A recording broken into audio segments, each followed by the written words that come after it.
今日咧就係中秋嘅前夕啦，2025年嘅10月，過2日就中秋啦。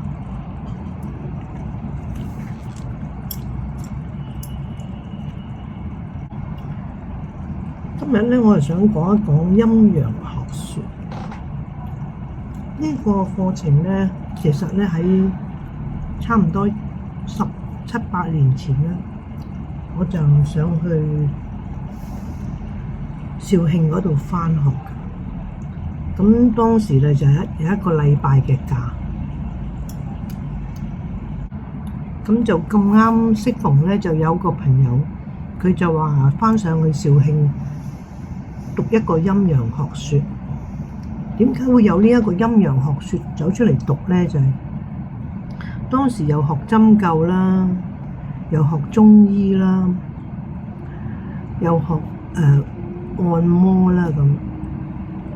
其實咧喺呢啲嘅範疇裏邊咧，係我哋中國人嘅一種嘅好深奧嘅學問嚟嘅。無論係中醫針灸都係。當然啦，而家市面上或者喺呢個世界上充斥住咩幾神秘嘅中醫、幾神秘嘅針灸啊，幾神秘嘅骨科。其實呢幾樣嘢咧，要睇係睇唔到嘅，要摸亦都摸唔到，只係感應同埋你感覺到。所以咧，因為佢嘅神秘咧，就令到人或者令到好多人去利用佢。咁真真假假，假假真真。因為咁而將一個我哋中國嘅而家好中意用一句咩？中國文化遺產係嘛？呢個係真正嘅中國文化遺產。但係咧，去到唔同嘅思維或者唔同嘅環境或者唔同嘅情況之下，啲人就會將佢嚟利用，好似走出嚟嘅奇門遁甲啊、五花八門嘅好多嘅形容詞。其實佢哋都係啱，但亦都係錯。呢個亦都係我哋中醫或者我哋中國嘅陰陽學說裏邊嘅奧理。正如我而家攞出嚟講，我亦都唔係一個專家，我只不過係接觸過。正如當日嘅老師同我哋接觸嘅時候就係講，我哋中國源遠流長嘅易經嘅陰陽學說，看似簡單，係相當深奧。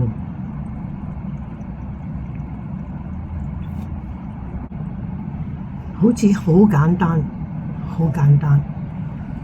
譬如好似我哋一字定乾坤喺易經裏邊，一個字啫就定乾坤。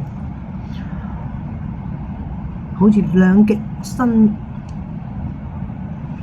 太極生兩儀，只係兩個黑白，只係咁簡單啫。但係裏邊嘅深奧，俾你鑽研一生，能唔能夠鑽研得晒呢？都係要睇人嘅。而隨住世世代代環境嘅不同呢，佢亦都會改變。今日我講嘅陰陽學說，亦都唔係講易經，亦都唔係講太極，亦都唔係講八卦，但係呢，係永遠都離唔開佢哋。離唔開佢個陰陽，離唔開佢個乾坤。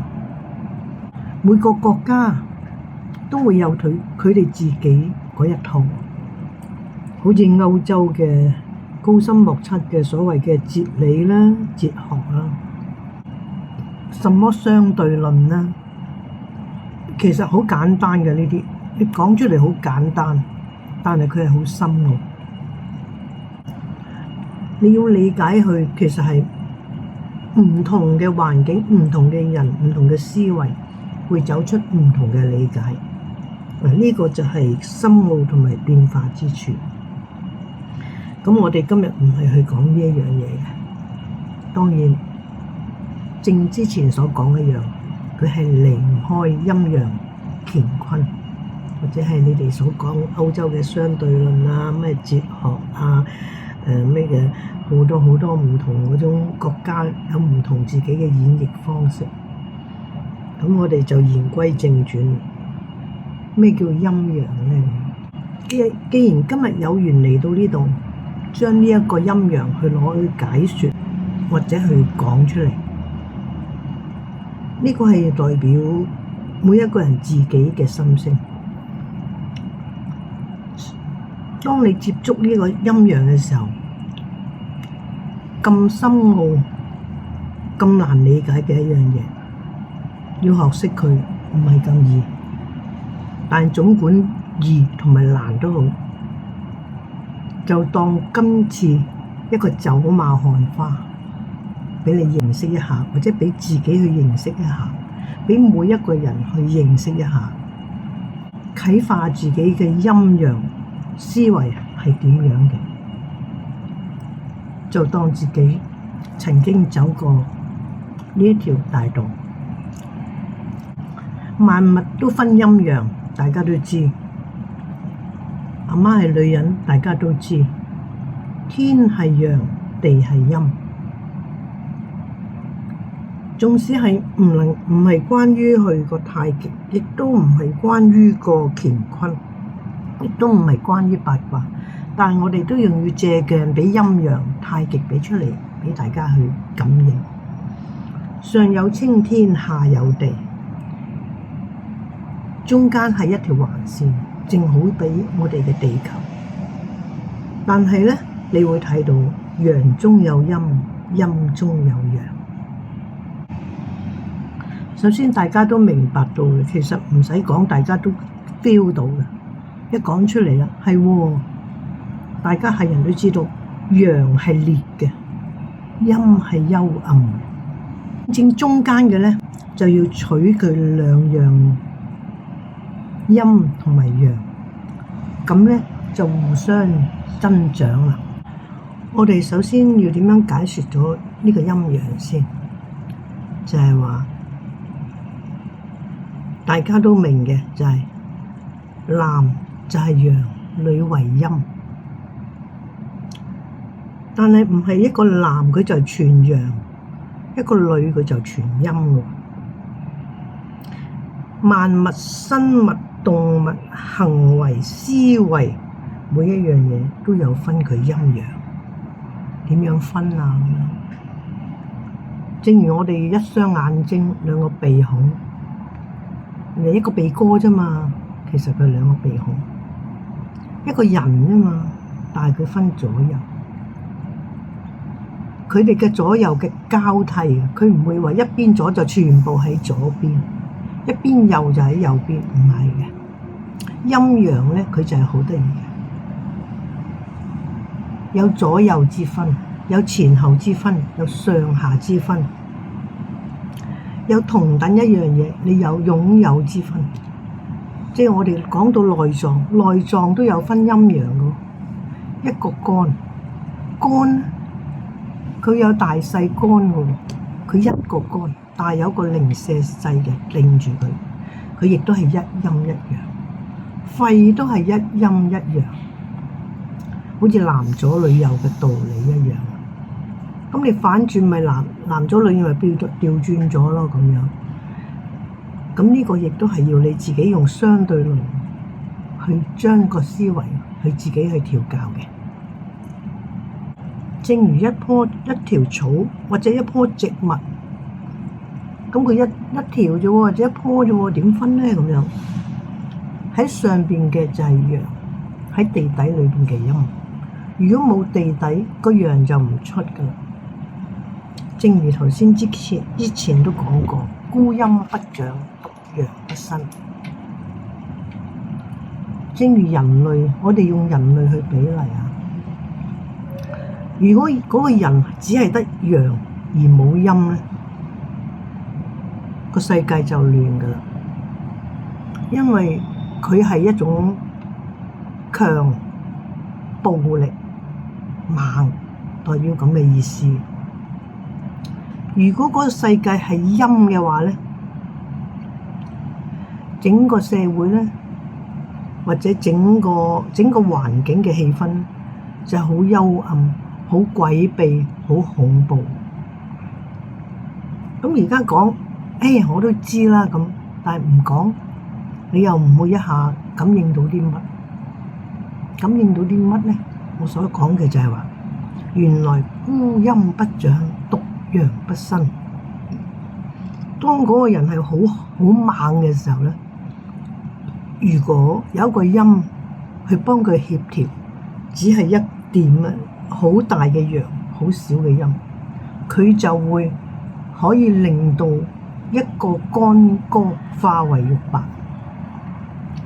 即係話將一樣好猛、好烈嘅嘢喺狂風暴雨裏邊，你係享受到嗰種一種嘅猛烈嘅建設，即係正如做一道橋或者攞一嚿錘去揼一嚿石，佢係需要咁烈咁猛先至可以做到。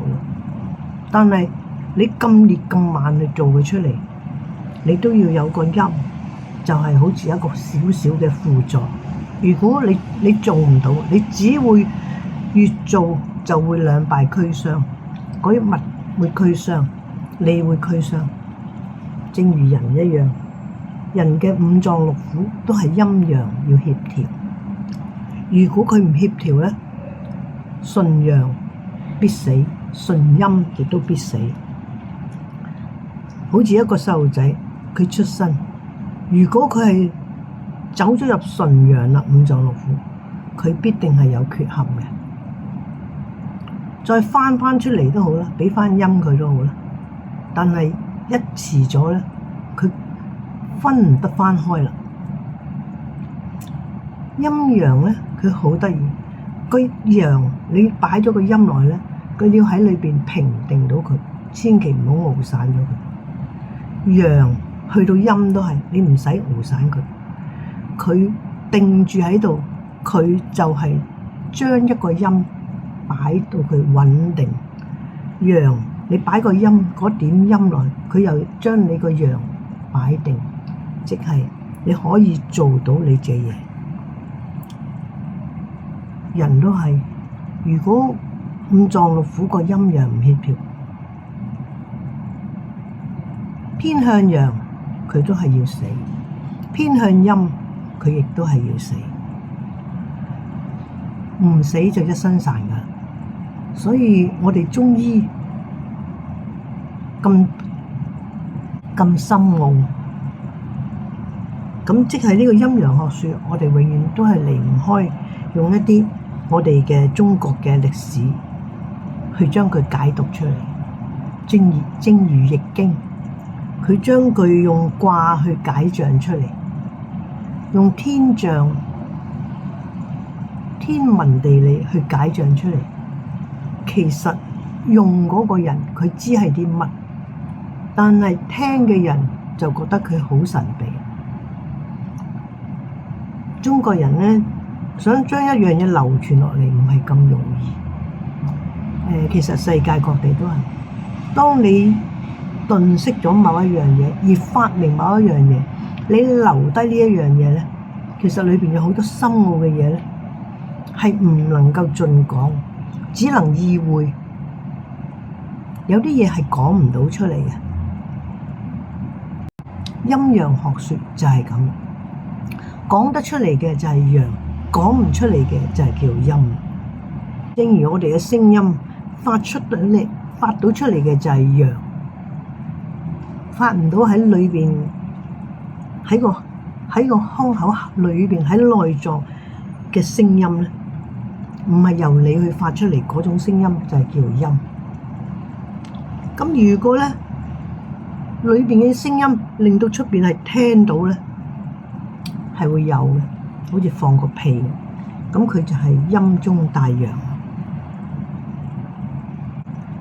好似我哋嘅聲音放出嚟啊！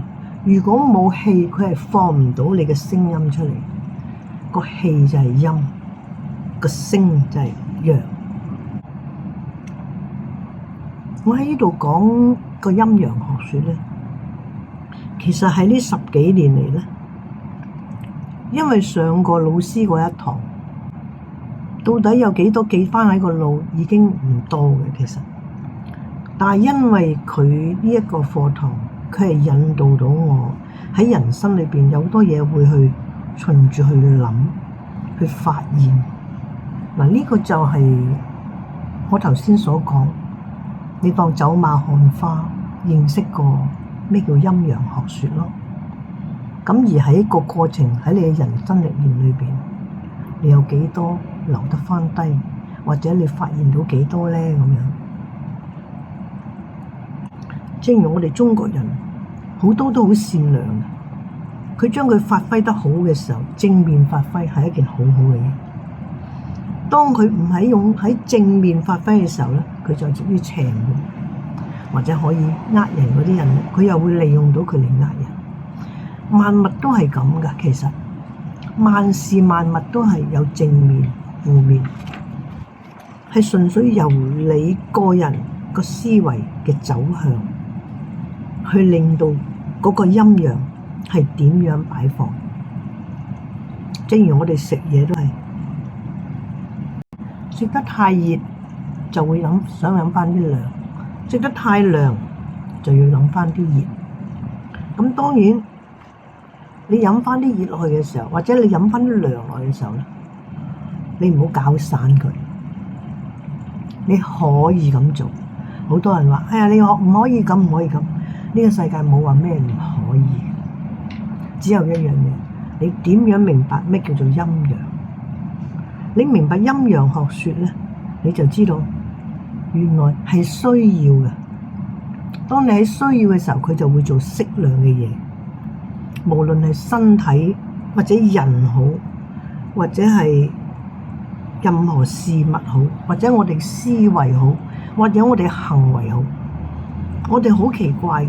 當佢做某一樣嘢，佢就會好長期去一樣嘢嘅時候，你就會好協調去自然去做一啲反方向嘅嘢。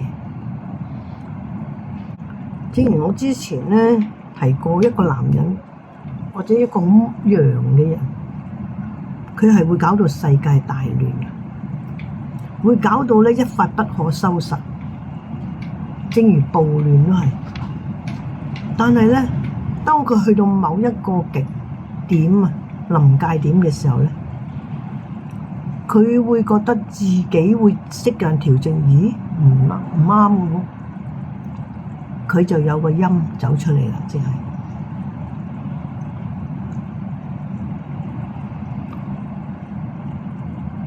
喺好幽暗嘅地方，如果太陽一出，佢就會折射到底，佢令到好陰嘅地方下低嘅泥土裏邊發芽增長，佢係會自我調節。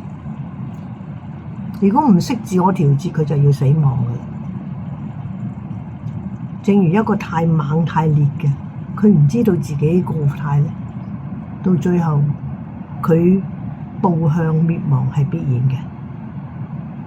正如我哋嘅身體，好多人又話要靠醫藥啊，靠呢樣咁樣，當然要。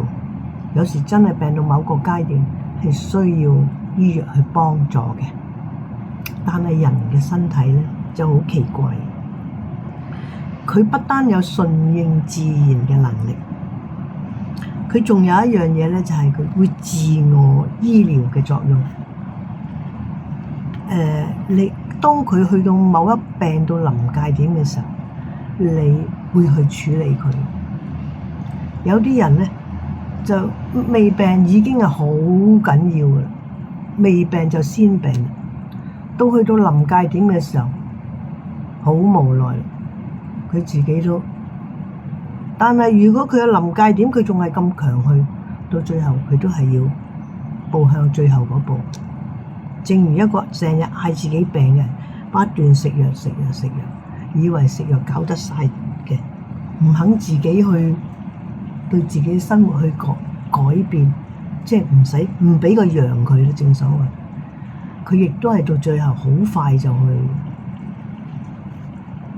到去盡頭嘅。咁有啲就會搏啦，咁佬都要死㗎啦，咁係嘅，佬係要死嘅。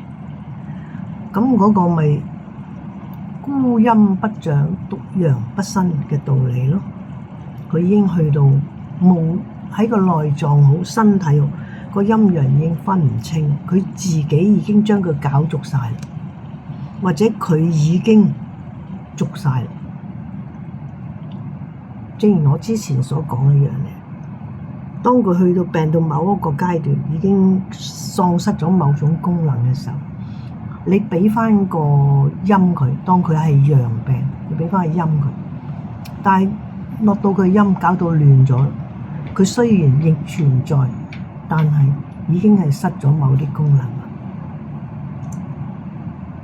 陰陽說起上嚟係好簡單，咁就係陰陽，但係咧陰陽係好深奧。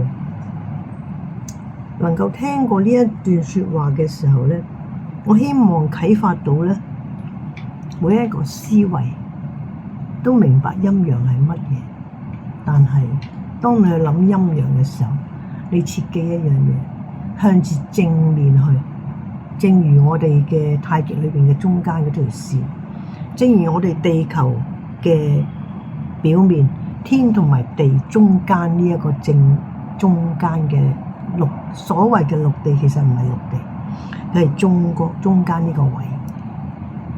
你係向住正直去，你唔好沉低咗俾嘢阻住你個思維去，唔好去諗邪，因為落低咗嘅時候咧，高高低低咧，有好多嘢咧會令到你咧歪咗方向。太高咧，去到最高太接近陽咧，因為嗰度好烈嘅，啲風係會不斷吹到你咧，唔知去咗邊，啲雲亦都唔知載咗你去邊。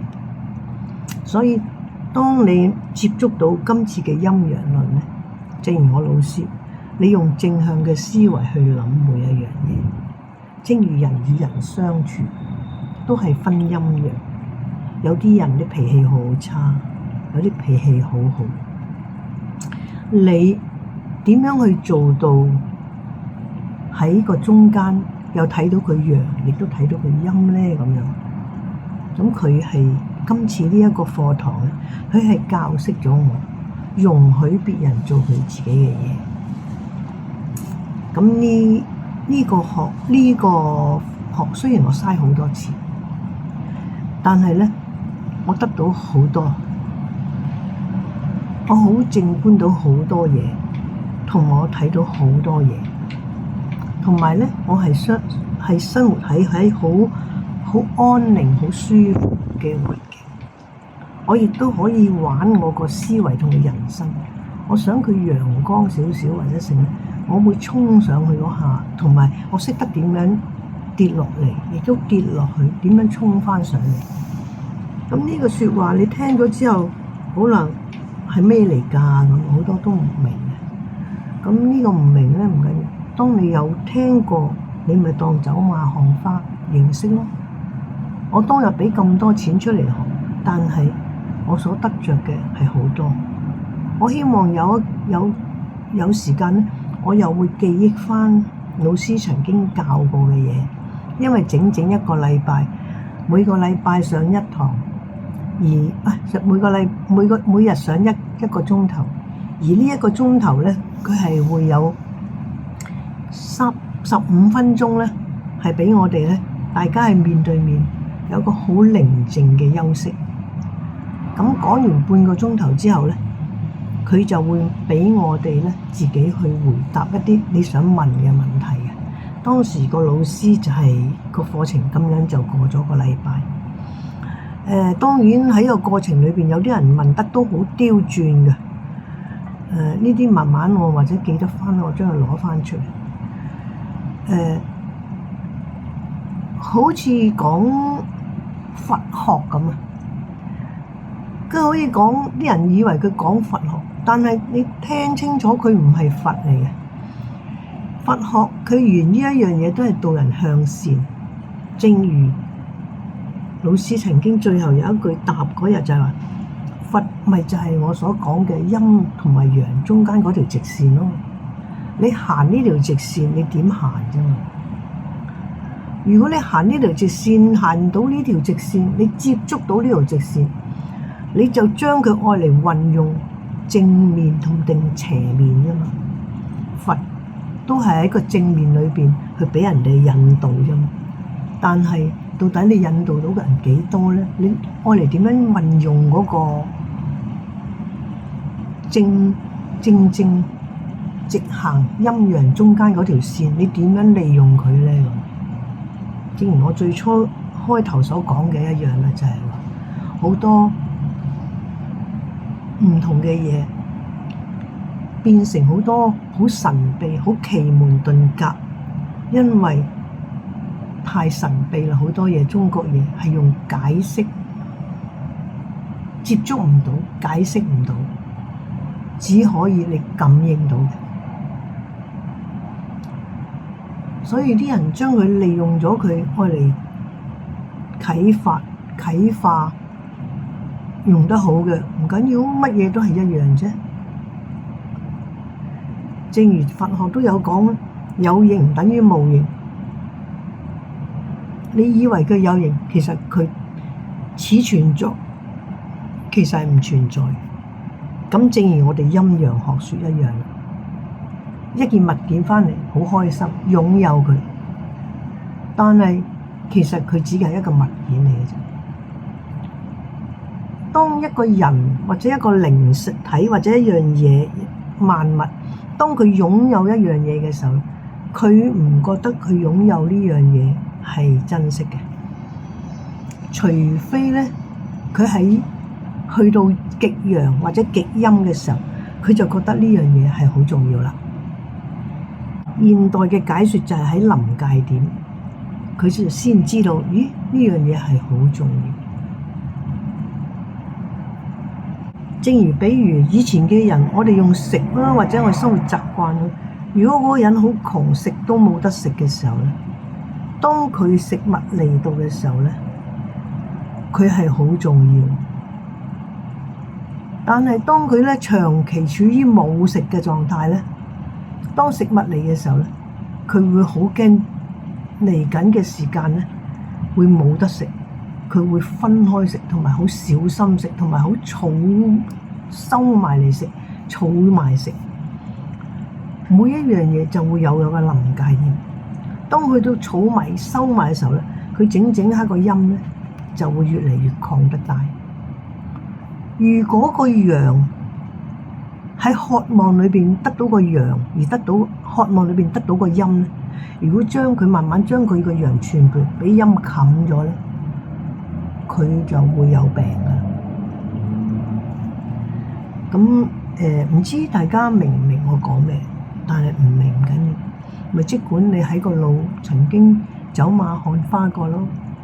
希望啟發你去到每一件嘢或者每一件事嘅時候咧，喺個腦裏邊明白到，當你去到嗰個階段，你就會有呢個反應。正如好似我哋有時做人都係好辛苦，做到某一個階段，突然間有個壓力好重，唔知點樣去處理面前嘅嘢嘅時候咧，你係好不其然咧，會喺你個腦嘅陰暗處諗起以前曾經有啲人咁樣做過，或者喺戲裏邊，或者喺任何地方有人咁樣做過，你就會去跟佢做，你唔知啱唔啱嘅。好多時因為咁而搞錯咗嘅，或者學壞咗嘅。呢個咧都係，所以我係講過，老師講過，記住每一樣嘢都有條正線嘅，太極嘅正線，雖然佢少少彎曲，但係盡量喺最直嗰個位行，千祈唔好俾嘢大偏，因為就算太極嗰條線啊，都係彎曲㗎，你睇到。正如我頭先所講，即係令到因為我學過呢個陰陽學說咧，令到我咧知道點樣向上衝、向下衝。但係咧點樣都係會有偏差，點樣都唔能夠盡如人意嘅，因為萬物都係要配合嘅。當然而家社會嘅人咧就以為先進啦，自己啊點叻點叻啦嚇，就唔知道原來中國嘅歷史文化係咁淵源。其實好似我哋中國嘅《黃帝內經》，其實佢係一個醫學嘅教科書。當年嘅做呢一個《黃帝內經》呢本書嘅意義同埋起源，係於一個喺黃帝裏邊嘅讀醫嗰個而家叫做書嗰個藏書地方啦。喺嗰陣時嚟講啦，因為咧做一本書唔係咁容易嘅，而個《黃帝內經》咧，黃帝係頒布於天下嘅。當民間邊一個醫師或者邊一個地方對某一種絕症或者某一種疾病係醫到好有用或者起到作用嘅，就要將呢一份嘅方，嗰陣時叫方啦，就要將佢呈報俾皇上嘅醫療嗰個部分。咁咧佢哋咧就會去印證同埋做呢個方嘅記錄落嚟，而慢慢就形成了咗今日嘅《黃帝內經》。咁當年我喺讀中醫嘅時候咧，咁陳應龍嘅醫師咧，我嘅師傅啦叫做我喺佢嗰度讀嘅，我個老師，佢都係咁講。佢當年咧去到印尼定新加坡咧，真係唔記得咗啦。佢曾經咧為一個咧流血不止嘅已經死亡嘅一個女士救返佢，同埋去過我唔記得添，而家因為年紀大咗啦，你記憶力差。總言之，佢試過好幾次醫治某一種疾病，佢醫返好咗人，佢咧就會將呢個方咧寫低咗佢，將佢同埋咧呢個穴位，呢個針灸嘅穴位係喺邊度，咁就寄返俾北京，咁就等佢咧喺佢個醫療部咧就記低落嚟。咁呢個係我哋中國源遠流長嘅文化，點解不衰嘅文化？但係而家點解而家啲人咧，因為科技進步啦，睇唔起舊式嘅嘢啦咁，但係佢唔知道以前中國流落嚟呢一種嘅文化係好高深，奈何咧就係八國聯軍，因為中國太富強啦，俾人哋去侵蝕，由一個好國泰民安嘅地方，俾啲人搞到咧，整個中國係亂嘅。咁呢個都好冇辦法啦。咁所以好多嘢都失傳咗啦。但係如果你聽到啲老人家教學嗰啲老人家講返出嚟嘅嘢嘅時候咧，你會好不其然感覺，原來我哋中國嗰個文化係咁強嘅。咁而教我嘅人咧，應該都已經過咗8歲，都佢想死晒啦。因為我都已經70幾歲，但係中國嘅文化仲有冇得流傳落去咧？唔知。而家我只係表面睇到流露出嚟嘅咧，只係一啲好奢華，開始去即係好吹毛求疵，或者係去好似好光怪陸離啊！而家叫光怪陸離啊！好似啲人睇到啲人咧無論醫師好咩好，佢都會去攞隻手指去點啊，着個指頭嚟點去計數，咁就俾嗰啲術士啊、相士啊、咩睇相風水嗰啲啊，利用咗嚟咩喺度指五流算啊咁樣，呢個叫指五流算啊嚇，咁啊利用咗人哋喺度好似好神秘咁樣，其實唔係嘅。當你明白到我哋中國嘅乾坤學說、陰陽學說或者中醫太極，你就明白點解佢要點指頭去做一個五指流算。其實只不過好普通嘅一樣嘢，但係佢哋神化論晒啦。嗰啲騙徒更加利用啦，呢啲好多中國嗰啲源遠流長嗰啲知識，佢哋咧去將佢咧神化論到去呃人啊、騙人。但係如果當你深入去認識我哋中國嘅乾坤學說、陰陽學說啊，所謂一字定乾坤嘅易經，或者我哋嘅中醫，當你明白到走入去針灸係啲乜嘢嘅時候咧，係好，你估唔到係令人哋好滿足同埋好開心同埋好充實嘅。但係真正有呢種知識嘅人有幾多咧？有肯潛修喺裏邊嘅有幾多啦？咁希望咧，我就今日所講嘅陰陽學說咧，啟發啲聽到嘅人咧，喺偶然間都會個腦會動一動腦，明白陰陽係乜，去將佢進化返。正如我個腦係經常都會有個陰陽學說去將我進化每一樣嘢嘅道理，但係我亦都係有時因為不善辭令咧，咁亦都係講唔到出嚟咯。今日嘅陰陽學說我暫時就講到咁多啦。我希望我組織到以前老師嘅嘢，同埋我近期嘅思維嘅嘢，慢慢去將佢帶返出嚟。就係咁多啦。